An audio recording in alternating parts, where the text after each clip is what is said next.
Start करते हैं फिर से। इस वीडियो में अपन देखने वाले हैं रेगुलेटरी फ्रेमवर्क ऑफ इंटरमीडियरी, कि कैसे क्या इंटरमीडियरी का काम रहता है, क्या रेलेवेंट एक्ट है, क्या रेगुलेशंस वगैरह हैं।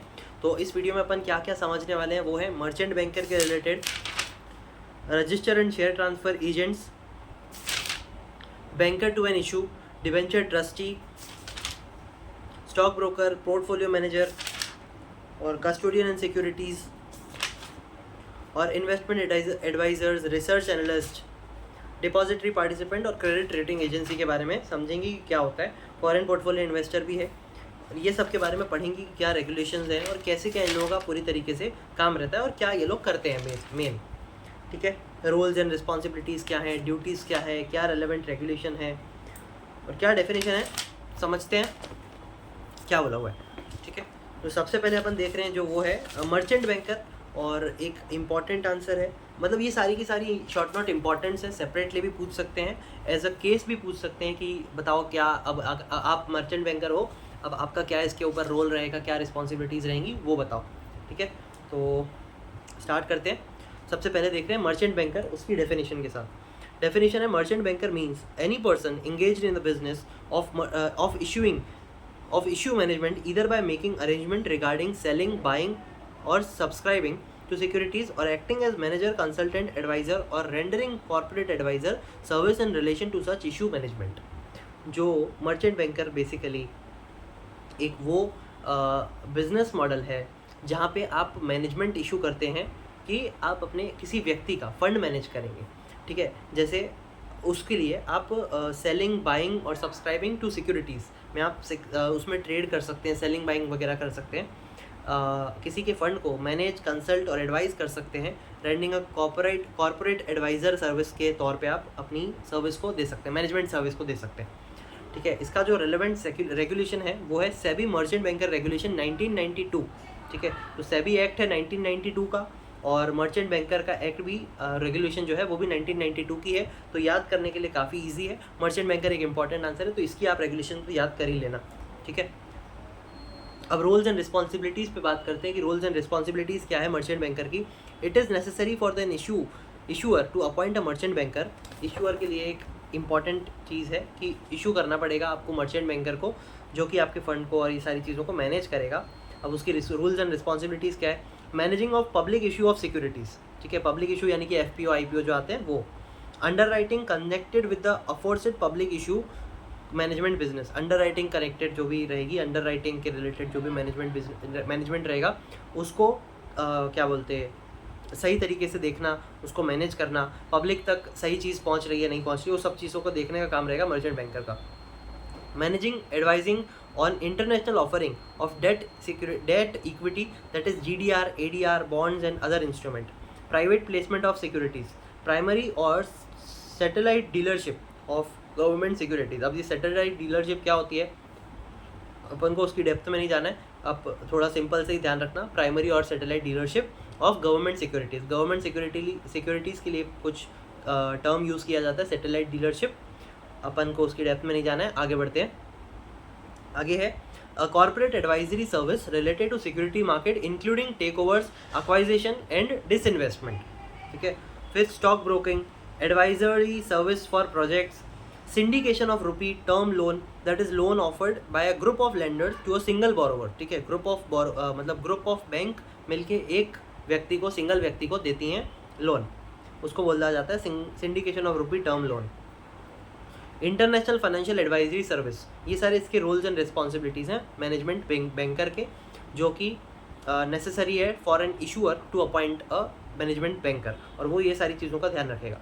अब मतलब ये सारी चीज़ों उसकी रिस्पॉन्सिबिलिटी हैं करने के लिए। अब देखते हैं जनरल ऑब्लिगेशंस एंड रिस्पॉन्सिबिलिटीज़ क्या है मैनेजमेंट अपना मर्चेंट बैंकर की। Every merchant banker shall abide by the code of conduct. No merchant banker shall carry on any business other than that in the securities market. Every merchant banker shall keep and maintain the books and accounts, records and documents. Every merchant banker shall furnish to the SEBI half-yearly unaudited financial result. Every merchant banker shall furnish to the SEBI half-yearly unaudited financial result. ठीक है, half yearly आपको unaudited financial result देने पड़ेंगे merchant banker को, SEBI को। आगे, the merchant banker shall preserve the bank books of accounts and other records and documents for minimum period of 5 years. ठीक है, 5 साल के लिए आपने संभाल के रखनी है जो भी बुक्स एंड अकाउंट्स और अदर रिकॉर्ड्स एंड डॉक्यूमेंट्स वगैरह रहेंगे वो उसको। फिर every merchant banker acting as an underwriter shall enter into an agreement with each body corporate on whose behalf it is acting as an underwriter। ठीक है, उसके भी related जो भी डॉक्यूमेंट्स और अग्रीमेंट्स वगैरह रहेंगे वो आपको संभाल के रखने हैं और उसको agreement with each body corporate on behalf acting as an underwriter. ठीक है, अंडरराइटर के तौर पे आप बिहाफ उसके बिहाफ पे बॉडी कॉर्पोरेट के बिहाफ पे एज एन अंडरराइटर भी एक्ट कर सकते हैं। तो ठीक है, ये जनरल ऑब्लिगेशन है। 7वां point, every merchant banker shall appoint a compliance officer who shall be responsible for monitoring the compliances of the act, rules and regulation, notification, guideline, instruction etc. issued by the SEBI to of the or the central government। ठीक है, देखो क्या क्रम क्या चल रहा है, सेबी उसके बाद इंटरमीडियरी और इंटरमीडियरी के बाद ये मर्चेंट बैंकर के बाद कंप्लायंस ऑफिसर, जो कि सारी चीज़ें देखता जाएगा सेबी तक के रोल में कि हाँ कहाँ कहीं कुछ बीच में गड़बड़ी तो नहीं चल रही है, और वो फिर मर्चेंट बैंकर को बताएगा, मर्चेंट बैंकर इस चीज़ का ध्यान रखेगा, वो इंटरमीडियरी को बताएगा, इंटरमीडियरी फिर उसको ठीक करके सेबी को बताएगी। ठीक है, आगे 8 point, all claims, differences or disputes between a merchant banker and its client arising out or in relation to the activities of the merchant banker in the securities market shall be submitted to the dispute resolution mechanism that includes mediation and or conciliation or arbitration and in accordance with the procedure specified by the SEBI। SEBI का जो भी procedure रहेगा वो आपको fulfil करना रहेगा, और dispute resolution mechanism जैसे अपन ने देखा था वो रिड्रेसल सिस्टम वैसे ही काम करता है। तो आपको वो सारी चीज़ों को जल्द से जल्द ठीक करना है और इन्वेस्टर का नुकसान नहीं होने देना है। 9th point, the merchant banker shall redress investor system promptly but not later than 21 calendar days from the date of the receipt of the grievance and in such manner as may be specified by the SEBI. 21 दिन के अंदर आपको जितना भी अगर कोई redress वगैरह आता है वो आता है क्या बोलते हैं इन्वेस्टर ग्रेवियंस आता है, तो उसको रिड्रेस करना पड़ेगा, जल्द से जल्द कोशिश करनी है, but not later than 21 calendar days. हाँ, अब मर्चेंट बैंकर के लिए एक नेटवर्थ रिक्वायरमेंट रहती है कि नॉट लेस देन 5 करोड़, मतलब 5 करोड़ से कम तो आपकी नहीं होनी चाहिए net worth to act as an merchant banker. ठीक है, ये सारे टर्म्स का ध्यान रखना, स्पेसिफिकली ध्यान रखना पड़ेगा, तो इसको स्टार मार्क कर लेते हैं। 5 करोड़ ध्यान रखना मर्चेंट बैंकर की है। आगे एक बार अपन लास्ट में वापस से डिस्कस कर लेंगे कि किसका क्या है। आगे देखते हैं registrar and share transfer agent. ठीक है, ये भी एक इंपॉर्टेंट आंसर है। Introduction, the expression RTA in the combination of two expressions, namely registrar to an issue and share transfer agent। ठीक है, एक में ही दो का काम करते हैं ये, registrar to an issue and share transfer agent। registrar to an issue is related to the primary market whereas share transfer agent is related to the secondary market। There are two categories of RTA, that is category 1 and category 2। category 1 who acts both as a registrar to an issue as well as share transfer agent, and category 2 who act either as the registrar to the issue और share transfer agent। समझ गए? आगे definition पढ़ते हैं। Registrar to an issue means the person appointed by the body corporate or any person or group of person to carry on the following activities on or his or their behalf। ठीक है, collecting application for investors in respect of an issue, collecting application for investors in respect of an issue। दूसरा, keeping a proper record of application and money received from investors or paid to the seller of the securities। सबसे पहले collecting application for investors in respect of an issue। दूसरा, keeping a proper record of application and monies received from investors or paid to the sellers to the securities। तीसरा, assisting body corporate or person or group of person in determining the basis of allotment of the securities in consultation with the stock exchange, finalizing the list of person entitled to allotment of the securities, processing and dispatching of allotment letters, refund orders or certificates or and other related documents in respect of the issue। ठीक है, अब मोटा मोटी देखो क्या अपन समझ सकते हैं इसको याद रखने के लिए कि रजिस्ट्रार टू एन इशू यानी कि जब कोई कंपनी इशू करती है, कोई IPO या कोई भी लाती है, तो उसको एप्लीकेशन कलेक्ट करने का काम उसको प्रॉपर तरीके से अरेंज करना, और सारी चीज़ें अच्छे से आई हैं, पैसे पूरे आए हैं, कैसे आए हैं, कुछ पार्ट में आए हैं या एडवांस में आए हैं, वो सारी चीज़ों को देखना। और फिर असिस्टिंग बॉडी कॉर्पोरेट और पर्सन टू ग्रुप, मतलब फिर देखेंगे कि असिस्टिंग बॉडी कॉर्पोरेट यानी कि फिर बॉडी कॉर्पोरेट को समझाना और उसको ये काम करके देखना कि बेसिस ऑफ अलॉटमेंट पे इतना इतना पैसा आया है, ऐसे ऐसे आया है, क्या क्या क्या कैसे कैसे क्या आया है। दूसरा, finalizing the list of person entitle for the allotment of securities, मतलब किस किस को अलॉटमेंट के बेसिस पे अपन को सिक्योरिटीज़ ट्रांसफ़र करनी है, अलॉट करनी है। तीसरा, और अगर कुछ एक्सेस आई है तो कितना रिफंड करना पड़ेगा, कितनी एप्लीकेशंस कैसे क्या है, फॉरफीचर और वो सब चीज़ें सारी देखी जाती हैं, तो वो सारी करने का काम है रजिस्ट्रार टू एन इशू का। आगे बोला हुआ शेयर ट्रांसफर एजेंट मीन्स क्या होता है, तो any person who on behalf of any body corporate maintain the record of holder of securities issued by such body corporate and deals with all matters connected with the transfer and redemption of the securities। ठीक है, transfer और redemption of it securities का जब भी मामला आएगा तो वो कौन करेगा, शेयर ट्रांसफ़र एजेंट। ठीक है, any person who on behalf of any body corporate maintain the records of holders of securities issued by such body corporate and deals with all the matters connected with the transfer and redemption of its securities. दूसरा, the department और division bye whatever name called of a body corporate performing the activities as share transfer agent if at any time the total number of holders of its securities issued exceed 1 lakh। वापस से देखो, चलो इसको वापस से देखते हैं। The department और division by what ever name cold of a body corporate performing the activities as a share transfer agent if at any time the total number of holders of its security issued exceed 1 lakh।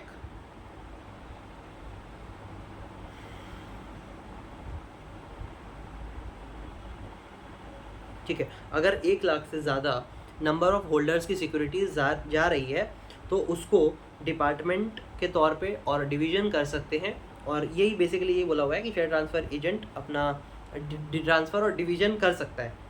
ठीक है, अगर वो value 1 lakh से ज़्यादा जा रही है और वो बॉडी कॉर्पोरेट को कोई भी अगर बॉडी कॉर्पोरेट एक्ट कर रही है as an share transfer agent तो वो if at any time total number of holders of it securities exceed 1 lakh तो द डिपार्टमेंट और division by whatever name called उसको शेयर ट्रांसफ़र एजेंट को वो कर सकते हैं, रख सकते हैं।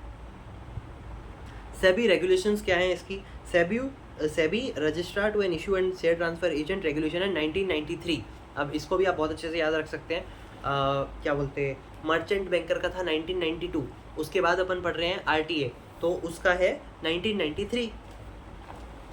ठीक है, इसकी नेटवर्थ की क्या रिक्वायरमेंट है, नेटवर्थ रिक्वायरमेंट ऑफ ये RTA, तो capital adequacy requirement that is net worth for category 1। Category 1 कौन सी थी, जिसमें दोनों तरीके से वो काम करता है, registrar to an issue as well as share transfer agent. और कैटेगरी 2 कौन सी थी, जिसमें वो या तो वो करता है। ठीक है, तो पहली वाली जो कैटेगरी है उसके लिए है 50 लाख, और जो इधर करता है तो उसको सीधा आधा कर दो, तो कैटेगरी 2 के लिए है 25 लाख। ठीक है, तो उसका नेटवर्थ की है। अब एक बार वापस से पढ़ लेते हैं, मर्चेंट बैंकर की नेटवर्थ कितनी थी, 5 करोड़। यहाँ पे कितनी है, 50 लाख और 25 लाख। कैटेगरी 1 के लिए 50 लाख और 25 लाख कैटेगरी 2 के लिए। आगे देखते हैं, एक्टिविटीज़ टू बी अंडरटेकन, कौन सी एक्टिविटीज़ आपको करनी है, मतलब रोल्स एंड रिस्पॉन्सिबिलिटीज़ का ही बेसिकली काम बताया गया है। ये इंपॉर्टेंट है और ये क्वेश्चन बनता है। ठीक है, तो इसको थोड़ा सा अच्छे से पढ़ेंगे। प्री इशू एक्टिविटीज़, कि इशू होने से पहले क्या एक्टिविटीज़ आपने फुलफिल करनी है। Sending instructions to banks for reporting और of collection figures and collection of applications, कितनी क्या कलेक्शन फिगर्स आ सकती हैं, कितना एप्लीकेशन आ सकती हैं, वो सारी इंस्ट्रक्शंस बैंक्स को रिपोर्ट करना का काम रहेगा इसका RTA का। Providing practical inputs of to the lead manager and printers regarding the design of the bid cum application form. ठीक है, providing practical inputs to the lead manager and printers regarding the design of the bid cum application form. ठीक है, आगे देखते हैं। ठीक है, दूसरे वाले पॉइंट में देखो इतना बोला हुआ है, प्रैक्टिकल इनपुट्स देने हैं लीड मैनेजर्स और printers regarding the design of the bid cum application form. कितने बिड बेसिस पे, एप्लीकेशन बेसिस पे सारी चीज़ें आई हैं अपने पास, वो सारी चीज़ों को अच्छे से प्रिंट करना और मैनेजर तक पहुंचाना और एक तरीके से उसका क्या बोलते हैं उसको मैनेज करना, संभालना, उस चीज़ों को करना है। प्री इशू एक्टिविटी है ये सारी। ठीक है, तीसरा, facilitate and establish information flow statement between clients, banks and managers to the issue. मतलब सारी चीज़ें पूरे एक सिस्टमेटिक तौर पे काम करें, कहीं पे भी कुछ भी लूप होल नहीं हो जहाँ पे क्लाइंट का, बैंक्स का, मैनेजर्स का किसी का भी नुकसान नहीं होना चाहिए। हर जगह पे सारा सिस्टम तरीके से काम होगा और सारी फैसिलिटीज़ प्रोवाइड करी होनी चाहिए सबको, ठीक है, क्लाइंट हो, बैंक हो या मैनेजर हो। आगे बात करते हैं liaison with regulatory authority such as SEBI and stock exchange. Liaison का मतलब होता है कम्युनिकेट करना with regulatory authority such as SEBI and stock exchange, ठीक है, उन लोगों को कम्युनिकेट करना कि हाँ भैया देखो ऐसे ऐसे हमारा काम चल रहा है, ये हम अपना एप्लीकेशन कर रहे हैं और इतनी हमने अलॉटमेंट और ये सब के लिए हमने अप्लाई करा हुआ है, और सारी चीज़ें डिस्क्लोज करनी पड़ेगी सेबी को और स्टॉक एक्सचेंज, ठीक है। एक्टिविटीज़ ड्यूरिंग द इशू, अब ड्यूरिंग द इशू क्या एक्टिविटीज़ करनी है उसका पढ़ो। देखो, collection and reporting of daily collection figures, collection of data and forms from banks, liaison from clients and intermediary of to the issue, ठीक है, हर जगह से कितना कितना क्या पैसा आ रहा है और वो सारी चीज़ों का ध्यान रखने का काम ड्यूरिंग द इशू रहेगा। Collection and reporting of daily collection figure, daily basis पे कितनी क्या चल रही है, कितनी एप्लीकेशन जा रही है, कितना पैसा आ रहा है, वो सब देखना। Collection of data and form from banks, कितना बैंक से आ रहा है, क्योंकि हर मोड रहते हैं ना कि इतना इससे आया, इतना इससे आया, तो सारी चीज़ों को देखना। फिर है लाइजन, यानी कि वही कम्युनिकेट करना clients and intermediaries to the issue, उसके बाद उसको भी तो बताना पड़ेगा ना क्लाइंट्स को और इंटरमीडियरीज को कि भैया देखो इतनी एप्लीकेशन हो चुकी हैं, इतनी बाकी हैं, इतने टाइम तक आपको सारी चीज़ें कंप्लीट करनी है, इतने टाइम तक अलॉटमेंट मिल जाएगी, इतने टाइम तक रिफंड आ जाएगा, वो सारी चीज़ें अपन को पता ही है। किसी ने भी अगर IPO भरा होगा तो आपको पता ही होगा कि अपना सारा चीज़ें पहले से ही प्री डिटरमाइंड होती हैं और सारी चीज़ें उसमें आ जाती हैं। क्या बोलते हैं, क्या इशू करते हैं वो लोग, प्रोस्पेक्टस में इशू पहले ही आ जाती है। अब है post issue activities. Post issue activities होती हैं एक्टिविटी को करने के बाद की एक्टिविटी की क्या आपको पूरी तरीके से फुलफिल करनी है, ठीक है। तो वो है data capturing and validation, provide allotment alternative in consultation with client, merchant banker and stock exchangers, facilitating listing, uploading of data to the depositories for crediting of securities electronically, dispatch of refund orders, shared certificate and credit advices, periodic report submission to regulatory authorities, reconciliation of refund payments, attending to post-issue investors' queries, web-based investors inquiry system for allotment refund details, ठीक है। जितनी भी उसके post वाली रहती है, अपन जाहिर सी बात है ये देखो खुद कुछ चीज़ें भी अपन को तो नॉर्मल है कि अपन को पता ही होंगी, ठीक है। Data capturing and validation, providing allotment alternatives कि और किस प्रकार से आप कर सकते हैं और क्या मोड वगैरह रह सकते हैं। फिर फैसिलिटेटिंग लिस्टिंग, लिस्ट करना पड़ेगा। आपने IPO भरा है तो फिर आप क्या बोलते हैं लिस्टिंग गेन्स के लिए भरते हैं मोस्टली, तो लिस्ट करना पड़ेगा। Uploading the data of the depositories, क्या क्या डिपॉजिटरी कहाँ कहाँ रहेगा, हमारे किस किस रजिस्टर किया हुआ है, आपको कहाँ कहाँ क्या बोलते किस पे रजिस्टर्ड है, BSE, NSE, CDSL के साथ, NSDL के साथ, वो सारी चीज़ें डिस्क्लोज करनी पड़ेंगी इलेक्ट्रॉनिकली और हर जगह आपको वो करना पड़ेगा, डिस्क्लोज करना पड़ेगा। डिस्पैच ऑफ रिफंड ऑर्डर्स, अगर कहीं रिफंड करने की ज़रूरत है तो डिस्पैच आपको रिफंड तुरंत वो करना पड़ेगा। Periodic report submission, reconciliation of refund payment, reconcile करना पड़ेगा कि हाँ इतना पेमेंट है और इतना हमने रिफंड के लिए कर दिया है और विद इन दिस टाइम आपके अकाउंट में शो होने लगेगा सारा जो भी पैसा वगैरह रहेगा। आगे है attending to post issue investors query. Post issue investor query यानी कि इन्वेस्ट करने के बाद अगर किसी को क्वेरी आती है कोई भी क्या बोलते हैं स्टॉक के रिलेटेड, सिक्योरिटी के रिलेटेड, तो वो आपको अटेंड करनी पड़ेगी, पूरी तरीके से उनको समझानी पड़ेगी अगर उन लोगों को कोई भी ऐसी चीज़ लगती है। आगे है web based investors inquiry system for allotment refund details, web based investor inquiry system for allotment refund details. Web base पे भी अगर कुछ ऐसी इंक्वायरी या वैसा सिस्टम वगैरह आपको सही करने का रहे तो वो आपको करनी पड़ेगी और आपको वो सारी चीज़ें क्या बोलते हैं आपके रूल्स एंड रिस्पॉन्सिबिलिटीज़ में आती हैं, तो वो सब आपको करके देना पड़ेगा उनको, ठीक है। ये अपन ने देखी roles and responsibilities, pre issue activity during the issue और पोस्ट इशू एक्टिविटीज़, ठीक है। इंपॉर्टेंट आंसर है, ध्यान रखना। अब है जनरल ऑब्लिगेशंस एंड रिस्पॉन्सिबिलिटीज़, तो इसको भी एक बार पढ़ के ख़त्म करते हैं।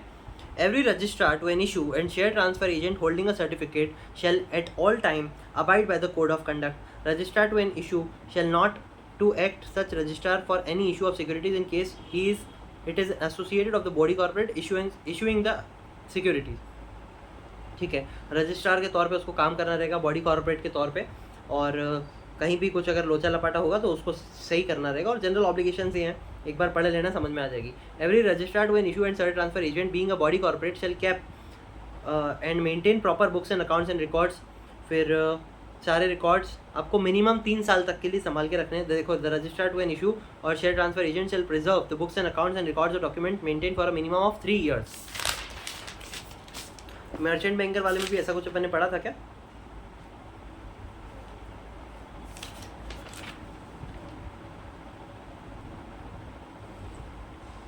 हाँ ठीक है, वहाँ पे 5 साल के लिए था कि the merchant banker shall preserve the books and accounts and records and documents for minimum of 5 years। यहाँ पे है 3 साल। ठीक है, तो मैं साथ साथ में रिलेट करवाता जा रहा हूँ और बार बार बोलेंगे तो बार बार समझ में आएगा। ठीक है, तो ऐसे कंपेयर कर करके भी अपन इसको अच्छे से समझ सकते हैं। आगे देखते हैं। Every registrar to an issue and share transfer agent shall appoint a compliance officer who shall be responsible for monitoring and complying of the act, rules and regulation, notification, guidelines और ये सब जो भी सेबी और सेंट्रल गवर्नमेंट की रहेगी वो। All claim, difference और dispute between registrar to an issue and share transfer agent and the client arising, वो सब रिड्रेसल सिस्टम आपको प्रॉपर तरीके से काम करना होगा। डिस्प्यूट रिजोल्यूशन मैकेनिज्म पे ध्यान देना होगा, सारे कंप्लाइंसेस करने पड़ेंगे और वही सब की बात करी हुई है।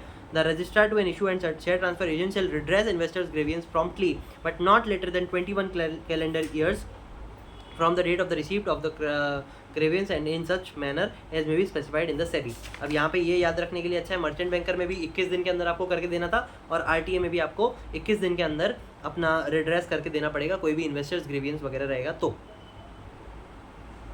बैंकर टू एन इशू अब देखते हैं, तीसरा अपना ब्रोकर इंटरमीडिएरी। ठीक है, banker to an issue definition से देखते हैं। डेफिनेशन में क्या बोला हुआ है? Banker to an issue means scheduled banking carrying on all or any of the following activities: acceptance of application and application monies, acceptance of allotment or call monies, refund of application monies, payment of dividend or interest warrant।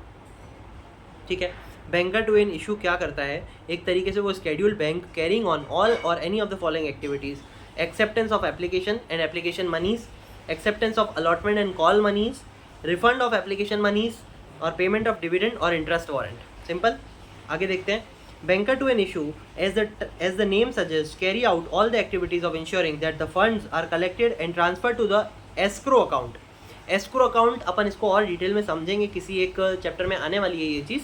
बाकी escrow account वो account होता है जहाँ से आप directly उसको use नहीं कर सकते, वो सिर्फ होता है सिक्योरिटी पर्पस के लिए कि बाई चांस अगर आपने पैसा ले लिया और अगर इतना क्या बोलते हैं आप कुछ नुकसान करते हो या फिर इन्वेस्टर का नुकसान होता है तो ये सारे अकाउंट में मतलब एस्क्रो अकाउंट में वो पैसा पड़ा रहेगा एज ए सिक्योरिटी पर्पस। यानी कि आपको पता होगा लोन के लिए आप जाते हैं तो लोन के लिए आपको कुछ मॉर्गेज रखना पड़ता है एज अ सिक्योरिटी कि अगर आपने लोन को डिफ़ॉल्ट किया तो फिर हम आपका पैसा इसमें से निकालेंगे। तो फिर एस्क्रो अकाउंट बेसिकली वो काम करता है फॉर सिक्योरिटी पर्पस। उसके बाजू में अंडरलाइन करके या सर्कल बना के या बॉक्स बना के उसके बाजू में लिख दो।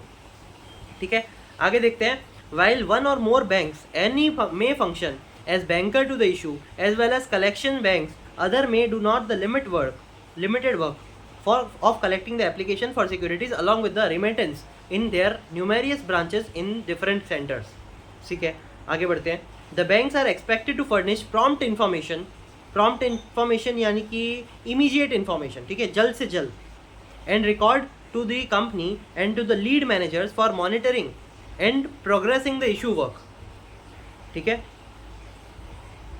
जल्द से जल्द आपको बैंक को सबमिट करनी पड़ेगी सारी चीज़ें और सारे रिकॉर्ड्स जो भी रहेंगे कंपनी के वो लीड मैनेजर तक for monitoring and progressing the issue work वो सारी डिस्क्लोज और आपको बतानी पड़ेंगी। अब इसका जो रेगुलेशन है वो है SEBI banker to the issue regulation 1994। अब ये भी आगे ही बढ़ता जा रहा है। देखो 1992 merchant banker, 1993 RTA, 1994 banker issue, ध्यान रखना। ठीक है, अब है जनरल ऑब्लिगेशंस एंड रिस्पॉन्सिबिलिटीज़। इसकी भी एक बार फटाफट से देख लेते हैं। ये बहुत छोटा सा है, इतना इंपॉर्टेंट नहीं है पर फिर भी एक बार पढ़ेंगे। जनरल ऑब्लिगेशंस एंड रिस्पॉन्सिबिलिटी, इसको जल्दी पढ़ रहा हूँ। To maintain books and records books and accounts और वो सारी चीज़ें। Furnish the information to the SEBI when required enter into an agreement with the body corporate for whom it acting as a banker to an issue. Inform the SEBI forthwith if the disciplinary action is taken by the Reserve Bank against the banker to an issue only in relation to such payment work. फिर every banker to an issue shall abide by the code of conduct. जो इससे पहले वाला point था उसमें सिर्फ इतना बोला कि every banker to an issue shall inform the SEBI forthwith if any disciplinary action is taken by the reserve bank. Reserve bank ने अगर उन लोगों के ऊपर कुछ भी एक्स्ट्रा डिसिप्लिनरी एक्शन लगाया है तो फिर उनको क्या बोलते हैं सेबी तक डिस्क्लोज करना पड़ेगा कि हाँ भैया देखो ये हमारे हेल्थ में काम करने के लिए है, इतना नहीं है. तो जो भी रहेगा वो सब सेबी के साथ आपको डिस्क्लोज करना पड़ेगा और सेबी को सारी चीज़ें बतानी पड़ेगी क्योंकि आप सिक्योरिटी मार्केट में काम कर रहे हो.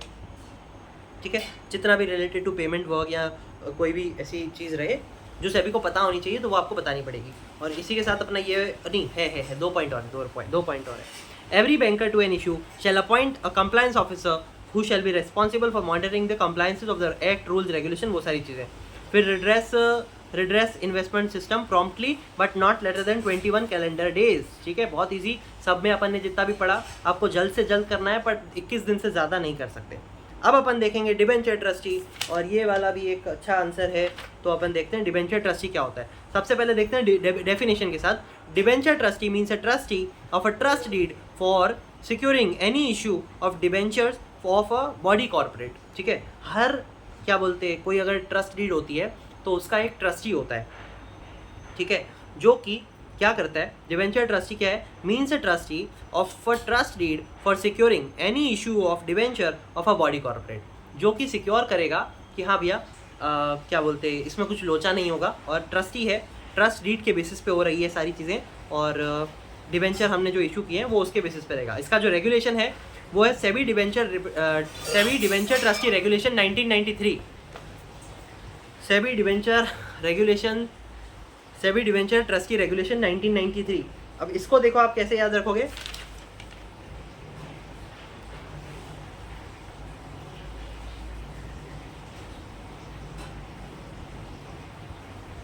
हाँ, जो इसकी है ना आरटीए की और डिबेंचर ट्रस्टी की वो है 1993 और डिबेंकर टू एन इशू की है 1994.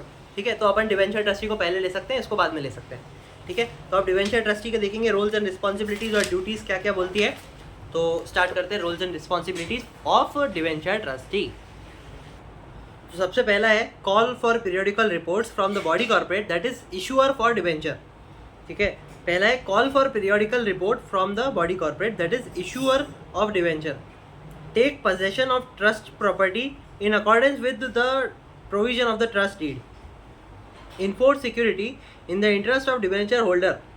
Ensure of an continuous basis that the property charged to the debenture is available and adequate at all time to discharge the interest and principal amount payable in respect of the debenture, and that such property is free from all the other encumbrance except those which are specially agreed with the debenture trustee. ठीक है, ensure on a continuous basis कि आपने जो property charge लगाई है मतलब property charge दी हुई है as a debenture is available, मतलब डिबेंचर के बेसिस पे एज ए सिक्योरिटी. तो आपको क्या बोलते हैं वो अभी भी उसकी कीमत इतनी है कि आपका इंटरेस्ट भी और प्रिंसिपल हो जाए, प्रिंसिपल अमाउंट भी कवर रहेगी और कोई भी इनकम्बरेंस यानी कि कोई भी उसके ऊपर कोई चार्ज नहीं लगे हुए हैं, वो फ्री ऑफ इनकम्बरेंस है. और एक्सेप्ट वही बोला जो डिबेंचर ट्रस्टी में बताए गए हैं वही हैं, उसके अलावा कोई नहीं है. ठीक है, पांचवा exercise due diligence to ensure compliances by the body corporate with the provision of the companies act, the listing agreement of the stock exchange of the trust deed और द ट्रस्ट डीड.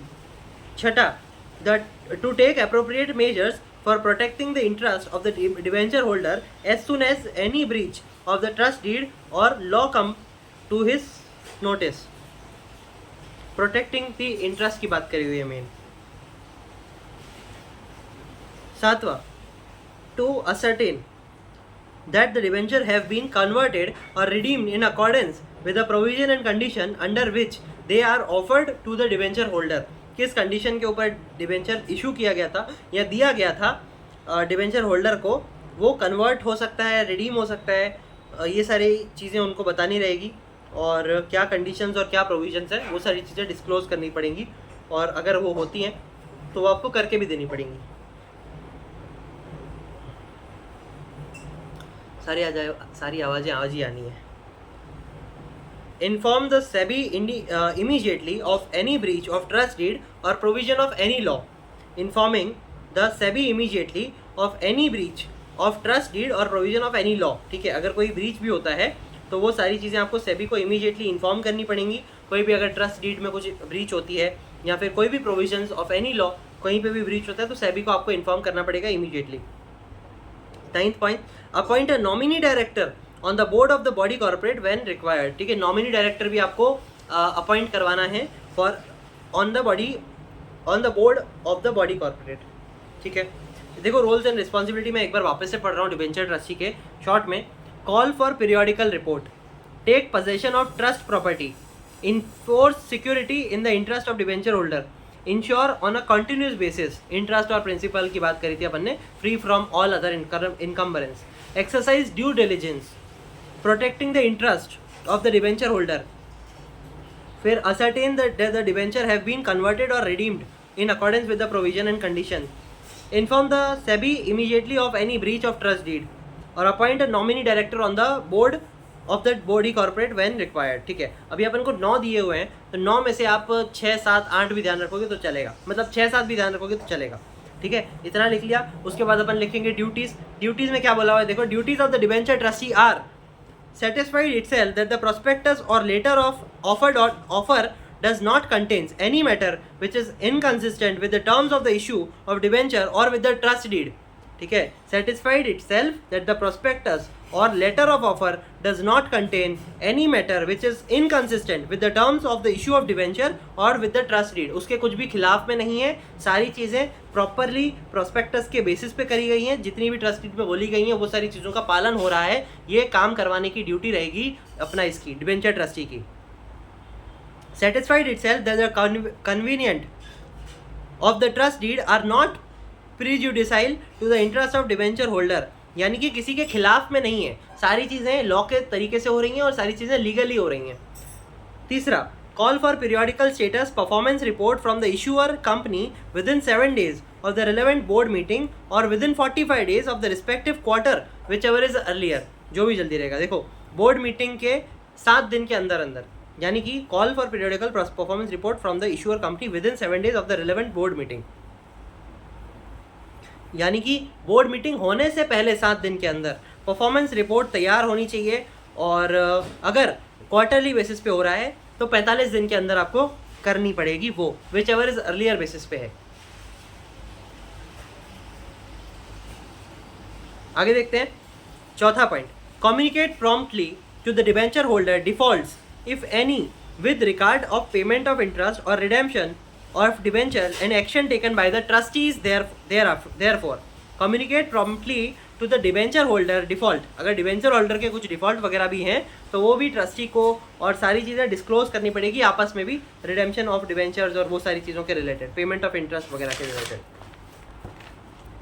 आगे, ensure that the company does not commit any breach of the terms of issue of debenture or convenient of the trust deed and take such reasonable steps as may be necessary to redeem any such breach. ठीक है, कोई company ने breach नहीं किया है और सारी चीज़ें टर्म्स एंड कंडीशंस और ट्रस्ट डीड के हिसाब से हो रही हैं, कहीं पे भी कुछ ब्रीच नहीं है. अगर कोई होता भी है तो उसके लिए कुछ रीजनेबल स्टेप्स लिए गए हैं तो वो सारी चीज़ें डिस्क्लोज करनी पड़ेंगी. Inform the debenture holder immediately of any breach of the terms of issue of debenture or convenient of the trust deed. ठीक है, inform the debenture holder immediately of any breach. ये अपन ने पहले भी देखा कि कहीं पे भी कुछ अगर ब्रीच होता है तो डिबेंचर होल्डर को इमीडिएटली बताना पड़ेगा ट्रस्ट डी के हिसाब से, और सेबी को भी बताना पड़ेगा. Ensure that the implementation of the condition regarding creation of the security for the debenture. कुछ भी अगर इम्प्लीमेंट करने कंडीशन कुछ करी है इम्प्लीमेंटेशन की regarding certain creation of security for the debenture, तो वो आपको इंश्योर करनी पड़ेगी ये बराबर हो रही है नहीं हो रही है. Ensure that the asset of the company issuing debenture and of the guarantor, if any, are sufficient to discharge the interest and principal amount at all time, and that such asset are free from all the other encumbrance except those which are specially जो भी agreed upon debenture holder के basis पे रहेगी, वो बात अलग होगी. वो अपन पहले भी देख चुके हैं तो अभी इसकी गहराई में नहीं जाएंगे. Call for reports on the utilisation of funds raised by the issue. पहले देखो रोल्स एंड रिस्पॉन्सिबिलिटीज में उसको पूरी तरीके से करनी थी, मतलब रोल्स एंड रिस्पॉन्सिबिलिटीज में बताया था कि हाँ ये उसकी रिस्पॉन्सिबिलिटी है, कि ये उसका काम है, और ड्यूटीज़ में ये आ गया कि अब ये सारी चीज़ों का अब काम तो है, अब पूरा भी तो करना है, तो वो सारी चीज़ ये बताई हुई है। Call for report on the utilisation of funds raised by the issue of debenture. ठीक है, call for reports on the utilisation of funds raised by the issue of debenture. आगे, do such act as are necessary in the event the security became enforceable. ठीक है, कोई भी अगर उसके relevant काम करने हैं टू इन्फोर्स द सिक्योरिटी तो वो आपको करने पड़ेंगे। अब इसकी देखो नेटवर्थ रिक्वायरमेंट क्या है, नॉट लेस देन 10 करोड़। अब तक अपन ने देखी थी बैंक, इसकी नहीं दिखाई थी ना डिवेंचर, हाँ नहीं इसकी, बैंकर टू एन इशू का कोई भी नेटवर्थ नहीं दिया हुआ है, ध्यान रखना। ठीक है, इसके नेटवर्थ कंडीशन की बात नहीं करी है यहाँ पे, तो उसको अपन नहीं देखेंगे। बाकी अब तक अपन ने मर्चेंट बैंकर की देखी थी नॉट लेस देन 5 करोड़, और आरटीए की देखी थी अपन ने 50 लाख 25 लाख कैटेगरी 1 और कैटेगरी 2 की। डिवेंचर ट्रस्टी की है 10 करोड़। ठीक है, डिवेंचर थोड़े से और वो उसमें आ जाते हैं, तो not net worth requirement not less than 10 crore. ठीक है, आगे देखते हैं। आगे है stock broker. Stock broker basically सबको ही पता होगा क्या बोला हुआ है। Introduction, a stock broker plays a very important role in the secondary market, helping both the seller and the buyer of the securities to enter into any transaction. The buyer and seller may be either a broker or a client. When executing an order, the stockbroker may, on behalf of his client, buy or sell securities from his own account, that is, as principal, or act as an agent. अभी आपको एक example बताऊं, अगर मैं हूं investor और मेरा क्या बोलते ब्रोकर है अपस्टॉक्स, ठीक है, तो अब अपस्टॉक्स अपने अकाउंट से अपने नाम पे स्टॉक्स खरीद लेगा मेरे लिए, ठीक है, और फिर बाद में मेरे नाम पे ट्रांसफ़र कर देगा। पहले वो अपने नाम पे खरीद रहा है कि हाँ भैया ये मैंने खरीदे, ठीक है, और फिर वो कंपनी से लेके मुझे देगा, मतलब कंपनी से उसने ले लिया अपने नाम पे, अब अपने नाम पे लेने के बाद वो फिर मुझे देगा। तो ये काम होता है स्टॉक ब्रोकर का। ठीक है, तो यहाँ पे वही प्रिंसिपल एजेंट वाली बात हो गई ना, प्रिंसिपल वो हो गया, एजेंट वो हो गया, प्रिंसिपल मैं हो गया।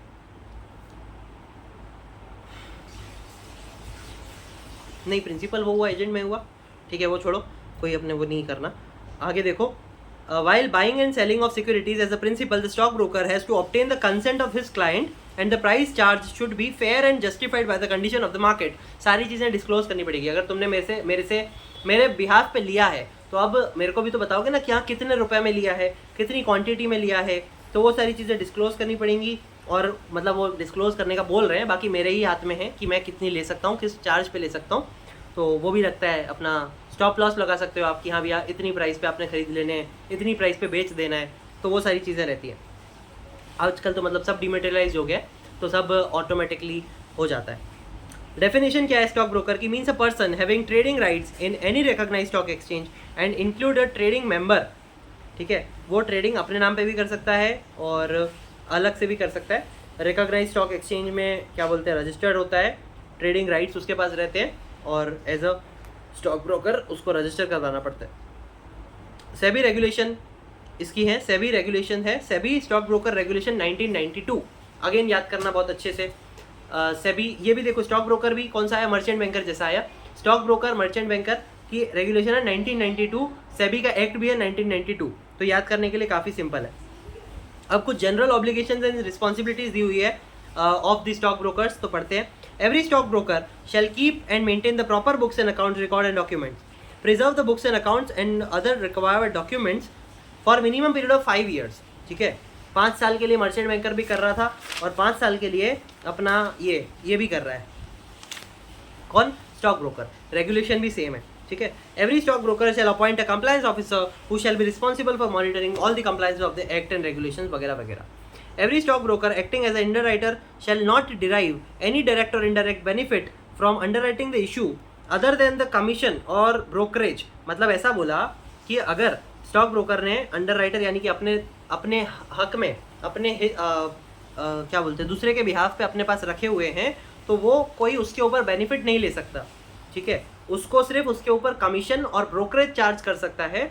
उसके ऊपर वो ये नहीं बोल सकता, अगर मान लो मैंने उससे 10 शेयर लेने हैं, पर उसने ऑलरेडी उसके लिए, अभी मैं अकेला तो नहीं हूँ ना इन्वेस्टर, और भी बहुत सारे हैं, तो उसने ऑलरेडी मान लो 10,000 शेयर कंपनी से खरीद रखे हैं, तो अब वो सिर्फ act as a underwriter है। वो 10,000 शेयर पे अगर कुछ डिवेंचर वगैरह या कोई भी बेनिफिशियल राइट्स उसको नहीं मिलेंगे, उसको सिर्फ उसकी पर्टिकुलर चीज़ की बेचने पर कमीशन या ब्रोकरेज मिलेगी, बाकी जो भी फ़ायदा रहेगा वो इन्वेस्टर का रहेगा, ठीक है, जो भी उसके पास से खरीदेगा। मान लो 10,000 में से 1,000 मैंने खरीद लिए, तो जो क्या बोलते हैं डिवेंचर वगैरह रहेंगे या जो भी कोई भी बेनिफिशियल इंटरेस्ट रहेगा वो मेरा होगा, ना कि उसका होगा, ठीक है। जब से मैं खरीदूंगा तब से वो काउंट होगा, और जब मैं बेचूंगा वो सब चीज़ें वैसी रहेंगी, ठीक है।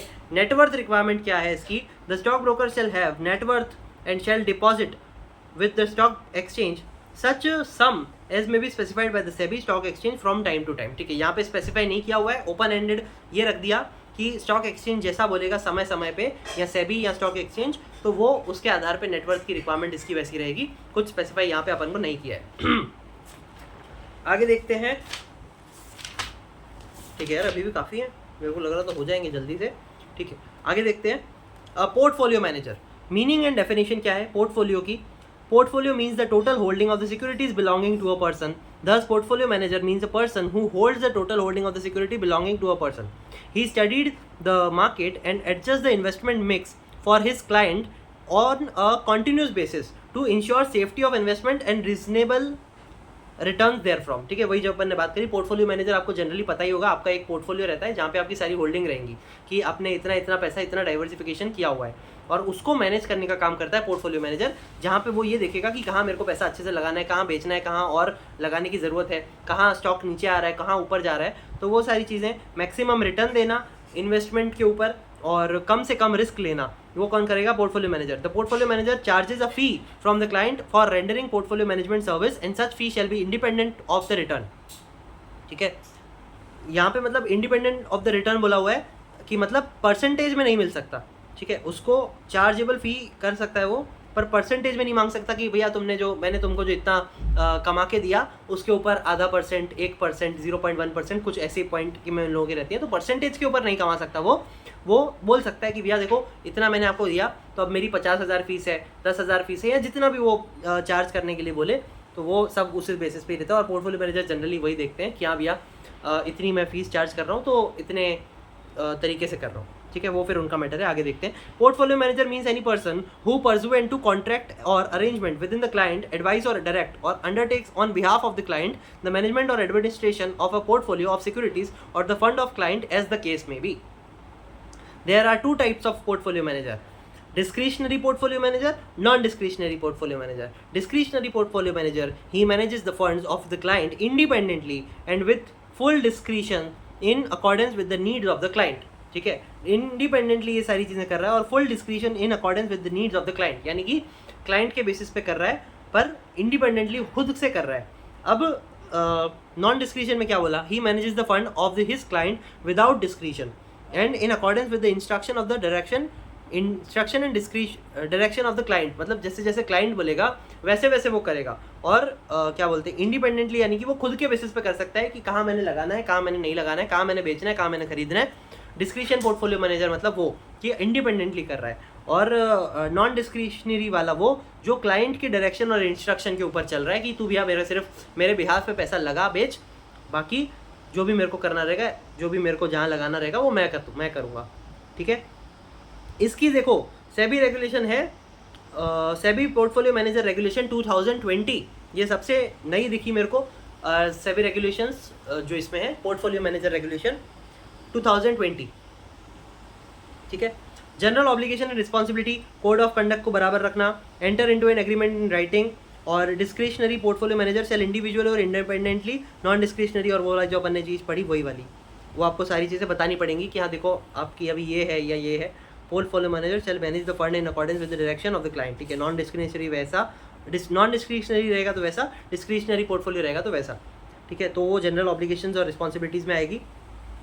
फिर portfolio manager shall not accept from the client fund और security worth less than 50 lakh rupees. Portfolio manager मतलब जो भी फंड मैनेज करेगा, वो पोर्टफोलियो मैनेज करेगा, तो उसकी मिनिमम वर्थ लेस देन, अच्छा सॉरी देखो क्या बोला है, the portfolio manager shall not accept from the client fund और security worth less than 50 lakh, बराबर 50 लाख के नीचे तो अपन बात ही नहीं करते, 50 लाख के ऊपर ही पोर्टफोलियो मैनेजर पोर्टफोलियो को मैनेज करेगा, ठीक है। The portfolio manager shall act as in a fiduciary capacity with regard to the client fund. Segregate each client holding in securities in separate account. मतलब अगर पोर्टफोलियो मैनेजर है तो ज़रूरी तो नहीं है सिर्फ मेरा ही पोर्टफोलियो मैनेजर है, वो 10 जनों का और भी करता होगा. मतलब करते तो बहुत सारा है, 100 लोग करते हैं, तो 100 लोगों के अलग अलग अकाउंट्स होंगे जहाँ पे वो लोग अपना सिक्योरिटी को मैनेज करेंगे और सारी चीज़ें डाइवर्सिफाइड होंगी इन एवरी सेपरेट अकाउंट. चलो आगे देखें. सेपरेट अकाउंट इन लोगों को बनाना पड़ेगा. स्केड्यूल कमर्शियल बैंक के अंदर within the limitation placed by the client himself. Portfolio manager shall transact in security within the limitation placed by the client himself with regard to the dealing security under the provision of Reserve Bank of India Act. ठीक है, Reserve Bank of India Act के provisions के अनुसार आपको काम करना रहेगा. जो भी लिमिटेशंस वगैरह रहेंगी वो सारी चीज़ें देखनी पड़ेगी. क्लाइंट भी बोल सकता है और एक्ट के हिसाब से भी काम कर सकते हैं. The portfolio manager shall not derive any direct और indirect benefit out of the client fund और सिक्योरिटीज. ठीक है, वही जो मैंने पहले देखी, क्लाइंट की फंड में से वो डायरेक्ट और इनडायरेक्ट इन्वेस्ट बेनिफिट नहीं ले सकता. अपनी जो भी पोर्टफोलियो मैनेजर है तो मैनेजमेंट की फीस ले सकता है. The portfolio manager shall not borrow fund और securities on the behalf of client. ठीक है, क्लाइंट के बेसिस पे वो बोरो नहीं कर सकता कि मेरे नाम पे वो खुद बोरो करके बैठा हुआ है कि क्या बोलते हैं इतना मैंने इसके नाम पे बोरो किया हुआ है. क्लाइंट की परमिशन के बिना नहीं कर सकता. फिर portfolio manager shall not lend security held on behalf of the client or to the third party except as provided under SEBI portfolio regulation 2020. ठीक है, वो मेरे नाम पे शेयर खरीदे और उसको ना पैसों की ज़रूरत थी तो उसने किसी थर्ड पार्टी को मेरे नाम के शेयर्स गिरवी रख दिए, तो ये गलत है. मेरे से बिना पूछे तो बिल्कुल नहीं कर सकते.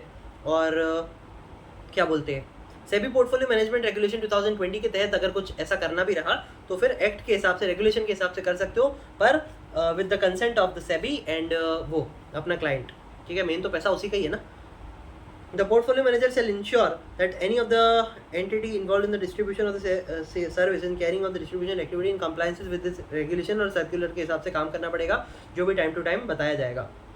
फिर डिस्प्यूट रेगुलेशन मैकेनिज्म की बात करी और पोर्टफोलियो मैनेजर को रिड्रेस करना पड़ेगा investor grievance promptly but not less than 21 calendar days.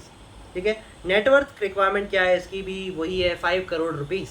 ठीक है, काफ़ी सारी चीज़ें सिमिलर हैं तो आपको बार बार थोड़ा सा स्मार्ट वर्क वहाँ पे करना पड़ेगा कि आपने वही चीज़ बार बार नहीं करनी है. ठीक है, 5 करोड़ इसकी वो दी हुई है. तो आगे देखते हैं. कस्टोडियन ऑफ सिक्योरिटीज, सीधे इसको ऊपर से देखेंगे, यहाँ पे इंपॉर्टेंट बिल्कुल भी नहीं है. इसके लिए पूरा एक सेपरेट आंसर दिया हुआ है दूसरी जगह पे, तो वहाँ पे अपन वो पढ़ लेंगे. और अगर पढ़ लिया होगा तो पढ़ ही लिया होगा तो वो वीडियो में कवर हो गया होगा, तो अभी अपन इसको नहीं देखेंगे. डेफिनेशन एक बार देख लेते हैं. डेफिनेशन में क्या बोला हुआ है. Custodian is a person who carries on the business or providing of custodial service to the client. The custodian keeps the custody of the securities of the client. The custodian also provide essential service such as maintaining the accounts of the securities of the client, collecting the benefits or rights acquiring to the client in respect of the securities. SEBI regulation है इसकी 1996. Minimum net worth requirement है इसकी 50 crore rupees. 50 crore rupees. ठीक है. General obligations में आप देखोगे तो वही है. Code of conduct, separate and segregate accounts आपको ओपन करने रहेंगे ऑल अदर एक्टिविटीज़ के. ठीक है, इवेल्युएटिंग, इंस्पेक्शन और रिव्यूइंग, मॉनिटरिंग ये सब कर सकते हैं. No custodian shall person unless such person is custodian. ठीक है, वो किसी और के बेसिस पे नहीं कर सकता. फंक्शंस और डेलीगेशंस कस्टोडियन को जितनी अधिकार रहेंगे वही कर सकता है. सेपरेट कस्टडी अकाउंट उसको मेंटेन करके रखना पड़ेगा. ऊपर जो बात हुई थी ना वो एक्टिविटीज़ के बेसिस पे थी. Where custodian is carrying on an activity beside that on activity of custodian then account relating to the business. ठीक है, अगर कस्टोडियन एक्टिविटी के अलावा कुछ एक्टिविटी कर रहा है तो उसके लिए आपको अलग एक्टिविटी अकाउंट मेंटेन करके रखना पड़ेगा. यहाँ पे अलग अलग क्या बोलते हैं उसकी बात करी हुई है कस्टडी अकाउंट की, कि सब मिक्स नहीं कर देना है. अलग अलग क्लाइंट के अलग अलग अकाउंट होंगे. फिर इनटू एन अग्रीमेंट बेसिस पे होगा. एडिक्वेट इंटरनल कंट्रोल आपको फॉलो करने पड़ेंगे. Maintain the records and documents. Appoint the compliance officer. Furnished करेगा जो भी ड्यूटीज़ और वो सारे एक्ट वगैरह को. फिर डिस्प्यूट रिजोल्यूशन मैकेनिज्म आपको फॉलो करना है. ठीक है, अपन आगे बढ़ सकते हैं. यहाँ पे आगे बात कर रहा है इन्वेस्टमेंट एडवाइज़र. ठीक है, इन्वेस्टमेंट एडवाइज़र क्या होता है. Investment adviser means any person who for consideration is engage in the business of providing investment advising to client or other person or group of person and includes any person who holds out himself as an investment advisor by whatsoever name called. SEBI regulation है 2013. ठीक है, SEBI investment adviser regulation 2013 की है। इसकी जो net worth requirement है वो है investment adviser who are non individuals shall have net worth of not less than 50 lakh rupees, और investment advisor who are individual shall have net tangible asset of value not less than 5 lakh। मतलब देखो अगर non individual वाला case है, अगर investment adviser non individual है, ठीक है, तो उसकी नेटवर्थ रहेगी not less than 50 lakh, 50 lakh के ऊपर ही होनी चाहिए। और इन्वेस्टमेंट एडवाइजर इंडिविजुअल वाले केसेस में उसकी नेट टेंजिबल असेट जो होगी कंपनी के पास, नेट टेंजिबल असेट जिसको अपन फील कर सकते हैं, छू सकते हैं, वो सब वो होनी चाहिए नॉट लेस देन 5 लाख, ठीक है, वो होनी चाहिए 5 लाख। आगे बढ़ सकते हैं। जनरल ऑब्लिगेशन फटाफट से देखेंगे। Conflict of interest shell disclose all the conflict of interest, सब चीज़ों का ध्यान रखना पड़ेगा। नॉट रिसीव एनी कंसिडरेशन, अलग से नहीं ले सकता, जो भी फीस वगैरह है वो पे कर सकता है, पर अलग से कोई कंसिडरेशन चार्ज नहीं कर सकता। Arm's length relationship between its activity as investment adviser और अदर एक्टिविटीज़। फिर engage in activities other than investment adviser, तो उसके लिए आपको क्लियरली सेग्रीगेट करना पड़ेगा। कॉन्फ्लिक्ट ऑफ इन्वेस्टमेंट एडवाइजरी, तो उसको डिस्क्लोज करना पड़ेगा क्लाइंट को। कॉन्फिडेंशियल अगर इन्फॉर्मेशन है तो without taking prior permission of its client, आप उसको कहीं भी डिस्क्लोज नहीं कर सकते। Not enter into transaction on its own accounts which is contrary to its advice given to the client for the period of 50 days from the day of such advice। 15 days, sorry, एक बार वापस पढ़ो इसको। An investment advisor shall not enter into any transaction on its own account which is contrary to its advice given to client for period of 15 days from the date of such advice। Client को आपने जब से वो दी है, एक advice दी है, तो आप अपने अकाउंट से कहीं भी ट्रांजैक्शन कैरी नहीं कर सकते उस एडवाइस के 15 दिन के बाद से। मतलब उस एडवाइस से लेके 15 दिन तक अपने अकाउंट से नहीं कर सकते, या अपने आप से नहीं कर सकते, ठीक है। इतना कुछ यहाँ पे इम्पोर्टेंट नहीं है, आगे बढ़ सकते हैं। एन आई ए यानी कि investment adviser shall know your client procedure, मतलब KYC उसको करवानी पड़ेगी, कोड ऑफ कंडक्ट का फॉलो करना है, अकाउंट नोइंगली सारी चीज़ों का डिस्क्रिमिनेट करना पड़ेगा, डिस्क्लोज करना पड़ेगा और अलग से बनाना पड़ेगा। प्रायर अप्रूवल लेना पड़ेगा सेबी के पास से टू कंट्रोल, मतलब कुछ भी अगर चेंजेस वगैरह रहेंगे उसके कंट्रोल में या वो सब, तो सेबी इन्फॉर्मेशन देगी और रिपोर्ट्स वगैरह स्पेसिफाई करेगी टाइम टू टाइम, उस हिसाब से आपको करना पड़ेगा। और सर्टिफिकेशन और क्वालिफिकेशन के बाद ही आप एज अ IA रिप्रेजेंट कर सकते हैं या एज अ IA काम कर सकते हैं, सिंपल, ठीक है। इससे ज़्यादा इसमें टाइम नहीं देंगे अपन। आगे है रिसर्च एनालिस्ट। रिसर्च एनालिस्ट क्या होता है, डेफिनेशन क्या है रिसर्च एनालिस्ट की? Means a person who is primarily responsible for preparation or publication of the content of the research report or providing research report, making buy sell hold recommendation or giving price target, offering an opinion concerning public offer which with respect of security that are listed or be listed to in stock exchange, whether or not any such person has two job title of research analyst and includes any other entitled entities engaged in issuance of research report or research analyst, ठीक है। यहाँ पे ये वाला point छोड़ दो, सिर्फ इतना ध्यान रखो, offering an opinion concerning public offer, ठीक है। 3-4 चीज़ें, देखो 5 चीज़ें। Research analyst means a person who is primarily responsible for preparation or publication of the content of the research report, providing research report, making buy sell hold recommendations दे सकता है, giving price target कि इतने price पे आ सकता है, यहाँ से यहाँ पे आप बेच सकते हो, वो सब बता सकता है।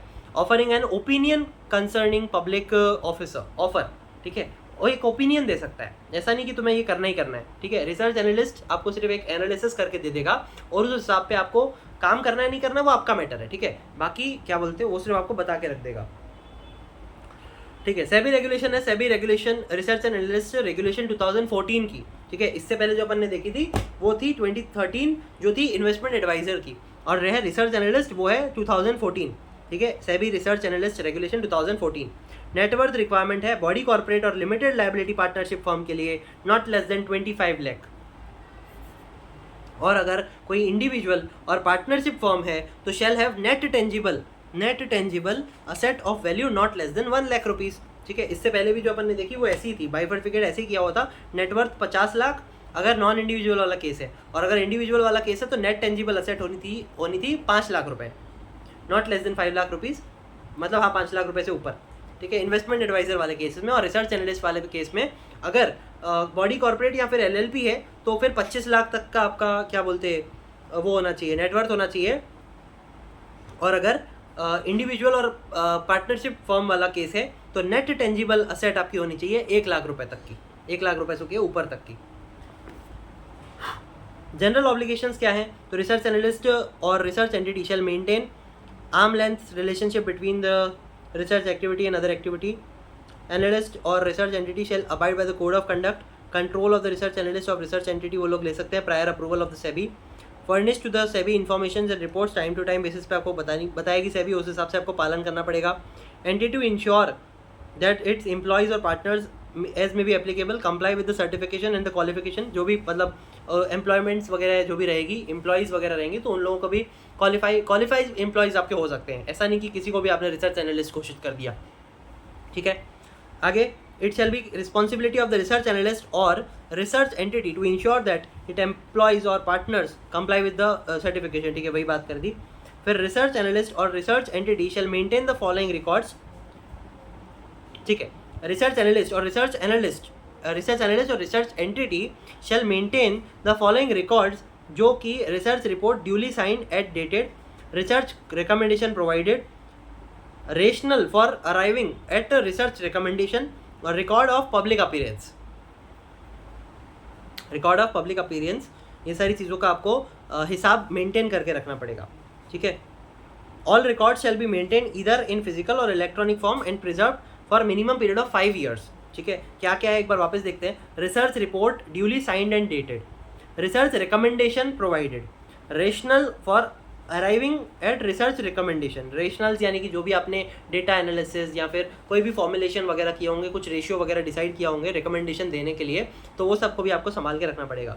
रिकॉर्ड ऑफ पब्लिक अपीयरेंस, कि आपने कितना पब्लिक को बताया कि ये आपको ऐसे ऐसे करना चाहिए, तो वो कब तक आपको 5 साल तक रिकमेंड कि मतलब बताना पड़ेगा, रखना पड़ेगा, उस सबको मेंटेन करके रखना पड़ेगा, या तो फिजिकली भी हो सकता है या फिर इलेक्ट्रॉनिकली भी हो सकता है 5 साल के लिए।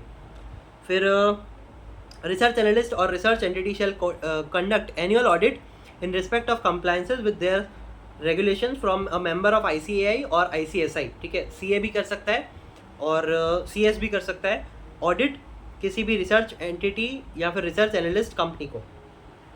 Entity shall with the body corporate or limited liability partnership firm shall appoint a compliance officer, ठीक है, तो जो एक्ट और वो सारी चीज़ों का ध्यान रखेगा।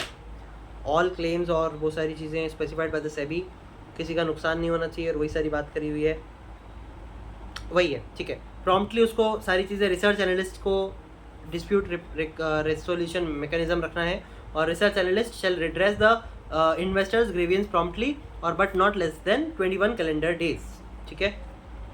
आगे देखते हैं डिपॉजिटरी पार्टिसिपेंट क्या बोल रहा है। तो डेफिनेशन है, अ DP is an agent of the depository through which it interface with the investors and provide depository service, ठीक है। ये चीज़ अपन ने ऑलरेडी डिपॉजिटरी वाले एक्ट में पूरी तरीके से क्लियर करी हुई है। SEBI रेगुलेशन है depository and participant regulation 2018।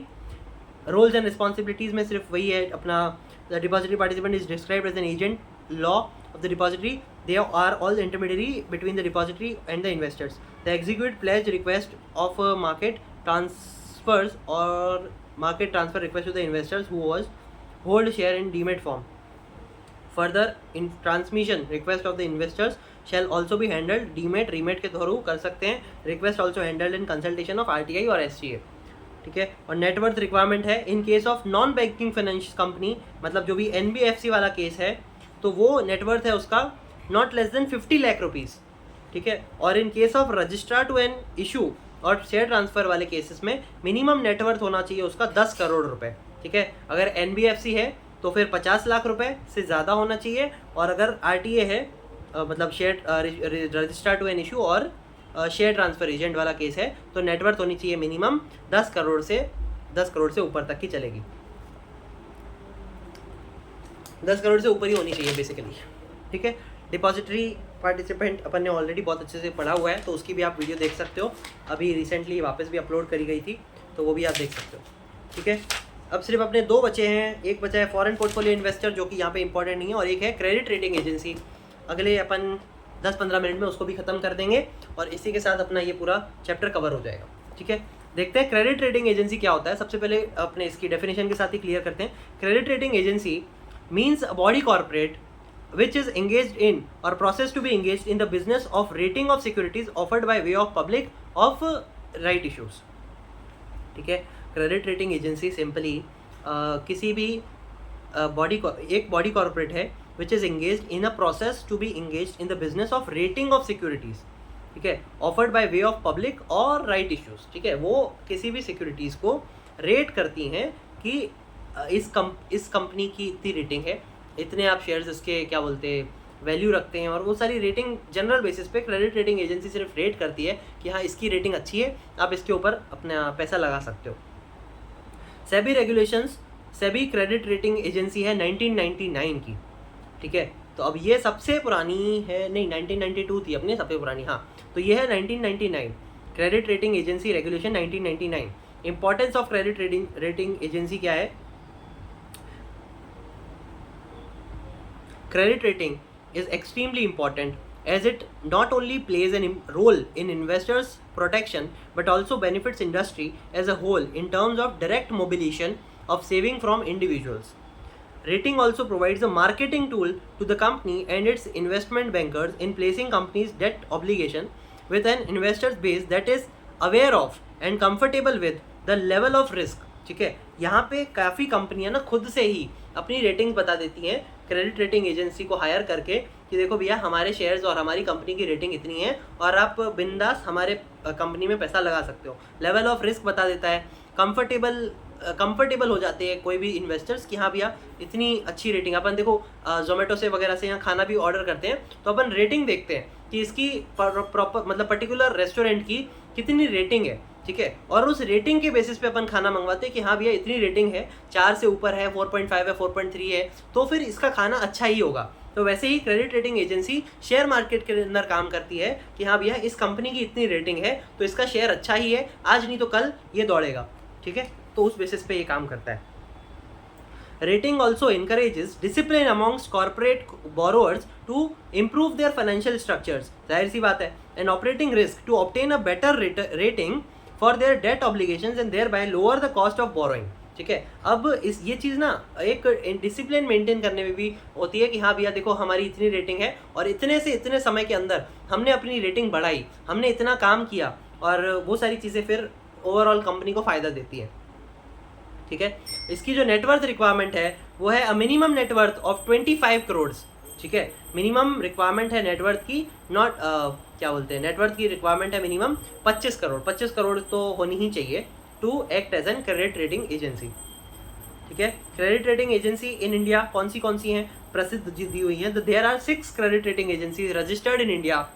CARE credit analysis and research limited, CRISIL CRISIL credit rating and information service India limited, ICRA ICRA investment information and credit rating agency of the India limited, India rating and research private limited, Brickwork rating private limited, SMERA SME rating.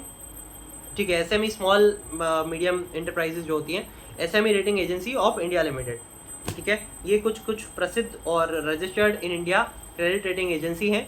CARE ये सब लिखने वाली बात नहीं है, पर आप show करोगे, स्पेसिफाई करोगे तो और थोड़ा सा अपना प्रभाव पड़ेगा आपके आंसर में। ठीक है, जनरल ऑब्लिगेशंस में वही बात है, code of conduct, return agreement, purpose to rate क्या है, कंटिन्यूसली मॉनिटर करना पड़ेगा आपको सारी चीज़ों को। During the life time of security rated bye it's continuously monitor the rating of the such security. और अगर कुछ न्यूली असाइंड है तो वो आपको प्रॉपर्ली बतानी पड़ेगी और डिस्क्लोज करनी पड़ेगी। कुछ भी अगर चेंजेस कर रहे हो तो सेबी के गाइडलाइंस के हिसाब से करना पड़ेगा, सेबी को डिस्क्लोज करना पड़ेगा। और disclose rating, definition and rational, मतलब सारी चीज़ें डिस्क्लोज करनी पड़ेगी किसी भी कंपनी की, कुछ भी छुपाना नहीं है आपने। ठीक है, credit rating agency for the purpose of this regulation include any report relating to its activities, और वो सब ठीक है डिस्क्लोज करनी पड़ेगी। Comply with such guidelines, directives or circulars and instructions as may be specified by the SEBI from time to time. Appoint a compliance officer और shall keep and maintain books and accounts for a minimum period of 5 years. ठीक है, 5 साल के लिए आपको सारे books and accounts संभाल के रखने हैं। अपन ने पहले भी बात करी थी ना, जहाँ पे अपन ने कहाँ बात कर रहे थे अपन, वो रिकमेंडेशन वाला कौन दे रहा था रिकमेंडेशन, ये रिसर्च एनालिस्ट। ठीक है, तो वो भी उसका भी यही था, 5 साल तक उसको ये सारी चीज़ें संभाल के रखनी है एज अ फिजिकली, इधर फिजिकली और उसमें इलेक्ट्रॉनिक मोड में।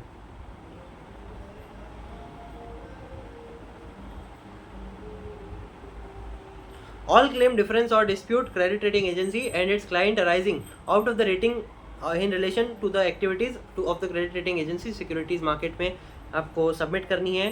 डिस्प्यूट रिजोल्यूशन मैकेनिज्म आपको फॉलो करना है और प्रॉपर सारी चीज़ें बना के रखनी है। ठीक है, आखिरी हमारा एक इन्वेस्टर वो बचा हुआ है, फॉरेन पोर्टफोलियो इन्वेस्टर्स। ठीक है, तो सबसे पहले डेफिनेशन के साथ क्लियर करते क्या होता है। Foreign portfolio investors means a person who has been registered under SEBI foreign portfolio investor regulation 2019। इसकी देखो यहाँ बताई हुई है इसकी regulation, SEBI foreign portfolio investors regulation 2019। एक और थी 2019 वाली थी, 2018 वाली थी, वो था डिपॉजिटरी पार्टिसिपेंट 2018, ये 2019। ठीक, एक था अपना इन्वेस्टर्स एडवाइजर की 2013, रिसर्च एनालिस्ट की अपन ने रेगुलेशन थी हाँ 2014। ठीक है, तो ये सारी स्पेसिफिकली ध्यान रखनी है आपने। जितना ध्यान रखोगे उतना मार्क्स में थोड़ा सा और इम्प्रूव हो जाती है कि हाँ सामने वाले को समझ में आता है कि हाँ भैया देखो इसने समझ के अच्छे से आंसर लिखा है। ठीक है, आगे देखते हैं।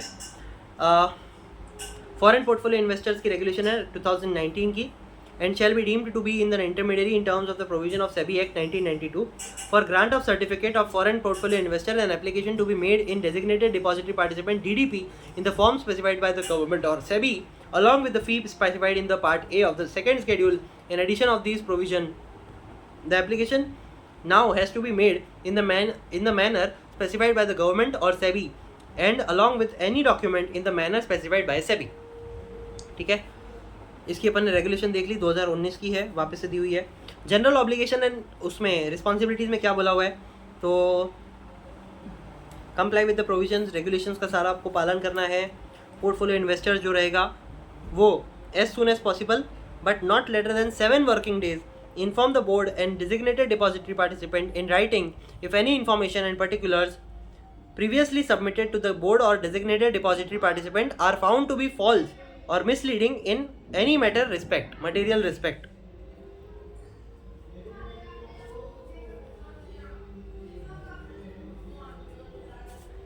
ठीक है, देखो लास्ट में इतना बोला है कि the foreign portfolio investor shall as soon as possible but not later than 7 working days inform the board and designated depository participant in writing if any information or particular previously submitted to the board or designated depository participant are found to be false or misleading in any material respect. कुछ भी अगर गलत है तो आपको जल्द से जल्द या फिर 7 दिन के अंदर बोर्ड को और डेजिग्नेटेड डिपॉजिटरी पार्टिसिपेंट को राइटिंग में बताना पड़ेगा कि देखो ये भैया ऐसी चीज चल रही है।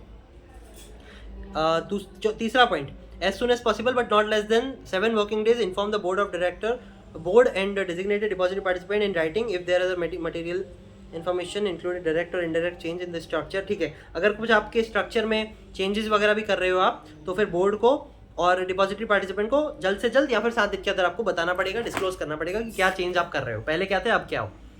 As and when required by the SEBI government agency in India submit any information records and documents relation to the foreign portfolio investor, तो आप वो भी कर सकते हैं। ठीक है, चलेगा, आगे बढ़ सकते हैं।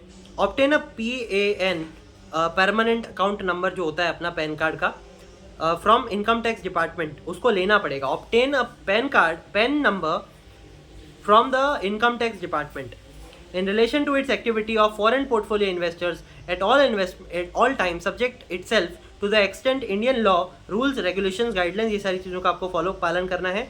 और be fit and proper person based on the criteria specified, accurate details regarding in investors group and maintain in designated depository participant at all time, necessary KYC on its shareholders, rules applicable और ये सारी चीज़ों का follow करना है। it is in the jurisdiction where it is organized, additional information or documentation including beneficial ownership जैसा जैसा सेबी बोलेगी वो आपको करनी पड़ेगी, time being in force, or security held by the portfolio investors are free from all encumbrance. ठीक है, जो भी सिक्योरिटीज़ फॉरेन पोर्टफोलियो इन्वेस्टर्स में रहेंगी वो फ्री फ्रॉम ऑल एनकम्बरेंस रहेंगी, कोई भी उसके ऊपर चार्जेस वगैरह नहीं होने चाहिए।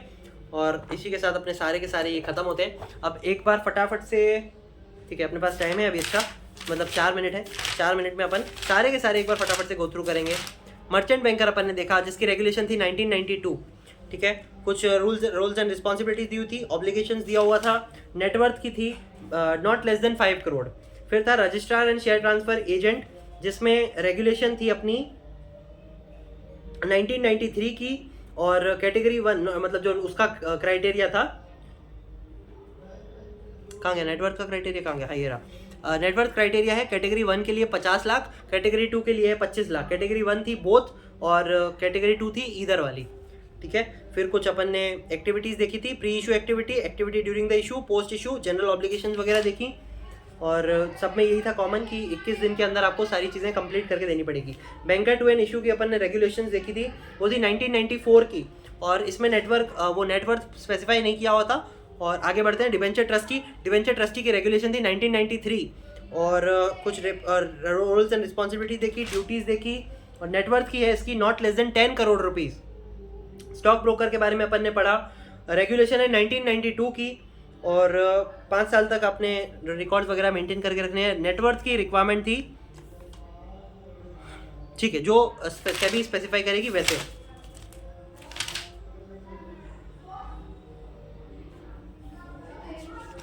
ठीक है, फिर अपन देखेंगे पोर्टफोलियो मैनेजर। पोर्टफोलियो मैनेजर की रेगुलेशन थी 2020, सबसे लेटेस्ट यही वाला था। फिर जनरल ऑब्लिगेशंस वगैरह देखी अपन ने, मीनिंग देखा, डेफिनेशन देखा। नेटवर्थ रिक्वायरमेंट है not less then 5 crore rupees. Custodian of security देखी, जिसकी मिनिमम क्या बोलते नेटवर्थ थी, क्राइटेरिया था मिनिमम 50 करोड़ रुपीज़, और रेगुलेशन थी 1996। उसके बाद अपन ने जनरल ऑब्लिगेशंस और रिस्पॉन्सिबिलिटीज़ वगैरह देखी। फिर इन्वेस्टमेंट एडवाइज़र थी, जिसकी रेगुलेशन है 2013 की। Net worth requirement for non individual net worth 50 lakh, और इंडिविजुअल के लिए नेट टेंजिबल असेट होनी चाहिए not less then 5 crore rupees. General obligation responsibility देखी। फिर रिसर्च एनालिस्ट की अपन ने डेफिनेशन देखी। सेबी रेगुलेशन है 2014 की। इन्वेस्टमेंट एडवाइजर की अपन ने बात करी, रेगुलेशन 2013 की है इसमें, और रिसर्च एनालिस्ट की है 2014 की। नेटवर्थ है for body corporate and LLP 25 lakh, और अगर इंडिविजुअल और पार्टनरशिप फर्म है तो उसकी नेट टेंजिबल असेट की वैल्यू होनी चाहिए not less then 1 crore rupees. फिर वापस से वही अपने ऑब्लिगेशन और रिस्पॉन्सिबिलिटी वगैरह देखी। फिर डिपॉजिटरी पार्टिसिपेंट है। डिपॉजिटरी पार्टिसिपेंट के क्या है, रेगुलेशन 2018 है। नेटवर्थ की थी NBFC है तो 50 lakh not less than 50 lakh, और अगर रजिस्टर्ड टू एन इशू और शेयर ट्रांसफर एजेंट है तो मिनिमम नेटवर्थ होनी चाहिए 10 करोड़ रुपीज़। फिर क्रेडिट रेटिंग एजेंसी की देखिए अपन ने, रेगुलेशन 1999 थी, और नेटवर्थ की मिनिमम नेटवर्थ होनी चाहिए थी 25 crore rupees. Foreign portfolio investor की क्या थी, फॉरेन पोर्टफोलियो इन्वेस्टर्स की थी रेगुलेशन 2019, और नेटवर्थ की यहाँ पे अपन ने बात नहीं करी, नेटवर्थ यहाँ पे बताई नहीं है ये, बाकी रूल्स एंड रेगुलेशंस अपन ने देख ली।